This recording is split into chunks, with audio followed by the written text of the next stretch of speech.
I joined the army because I felt like doing something for my country, you know, and it's always something I wanted to do at the age of 13.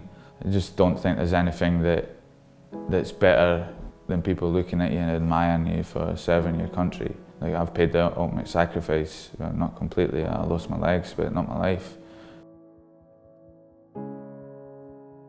I lost my legs in Afghanistan in 2010, you know, and when I got back to the UK, 3 months later in June is when I started my rehabilitation, and things went forward from then, you know, and it wasn't the easiest because I was taking so many steps forward and it was going back away, and I went so far forward and then they cut off my right leg because it wasn't healing, and then it just sent me right back, so my rehab had started all over again, and it just wasn't the easiest time in my life, like, you know.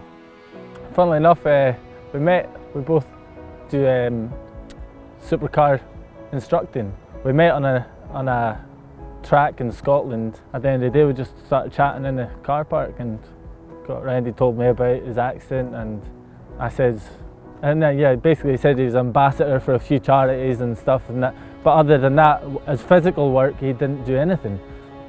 And he said, his words were, who gave me a job? And I said, well, I've got a construction company, so you can always try it. If it didn't work, it didn't work, you tried. But that's 3 years ago now, so it's kind of like worked out for the best for him and me as well, because when you've got a building company, you just want guys to come to work when they say they're going to do it, have a good attitude and be able to do the job, and that's what he possesses, all three.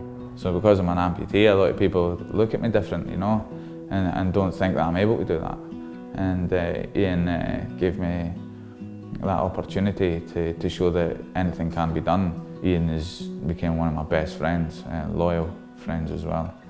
Working the trade it burns me out a bit, you know, so at night time when I go to bed I get a good sleep. I say a good sleep, a couple of hours here and there.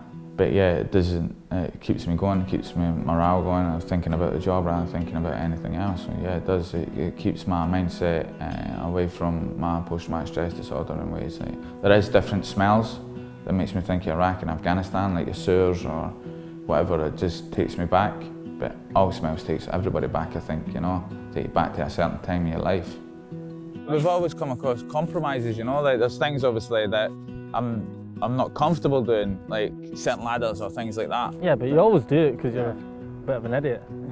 It's funny because we were on a job down in Leeds, and Ian says to one of the guys, oh, I've got stubble amputees, like, he works for me, like a ceiling fixer, and he was coming down to work next week, and this guy couldn't get in his head that I was a ceiling fixer, and how was I going to reach a ceiling in a wheelchair? And I didn't have any legs. He didn't know I was going to come in with prosthetic legs. It's good in a way to have no legs, working on a building site. I could get a lot closer to the job, so just take my legs off, put it to the side, and the people could work over the top of me, so I'm not really a hindrance, where if you've got someone on their knees, you step back a bit. Where myself, I just stick my stumps underneath the worktop or underneath the unit and do the plumbing or do whatever I need to be doing. Yeah, I think the physical side of it, he doesn't struggle with, but maybe not doing the best for his body, but mentally I think it's given him a bit of a purpose again. You know, if you can imagine being surrounded by all your squaddies, everybody's there, everybody's a part of this close-knit family.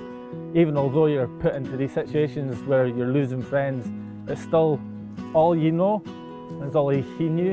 And then that for all to be taken away from him by one accident, all gone, and then jobless, staying at home, watching daytime TV, not having a purpose to get up. His work gives him that up and go. It just gives him a reason to get out of his bed, I suppose. So I don't even have time to even think about depression or think about bad things, or it's because I'm up working in the van, going to work, and I'm never, as I say, I'm never late. It's always good to ensure that you've got a reason to wake up in the morning, you know. Even if it is just to go to work. Life is hard no matter what you do, you know. Like getting up every day and doing something is difficult, being an amputee or even having a disability, to get up and do it. And to be able to just get up, stick your legs and then crack on with your day is a motivation for me, you know, and inspires Ian and Alan and Michael. So all I could really say to people is the hardest thing is getting out of bed. And as soon as you're out of bed, you just have to crack on. There's many times I've been in the boxing ring where I've been knocked down, but you have to have that willpower to get back up and fight again, you know. And it's the same in the army. I got blown up, but I still got back up. Look, I'm fighting now. You know what I mean? I'm still able to crack on. And it is always mind over matter, you know. And the way I see it, there is always someone worse off than you, and they're always carrying on with their life. So if they could do it, you could do it. Nothing's impossible. Live your life to the fullest, you know, because who never knows what tomorrow could bring.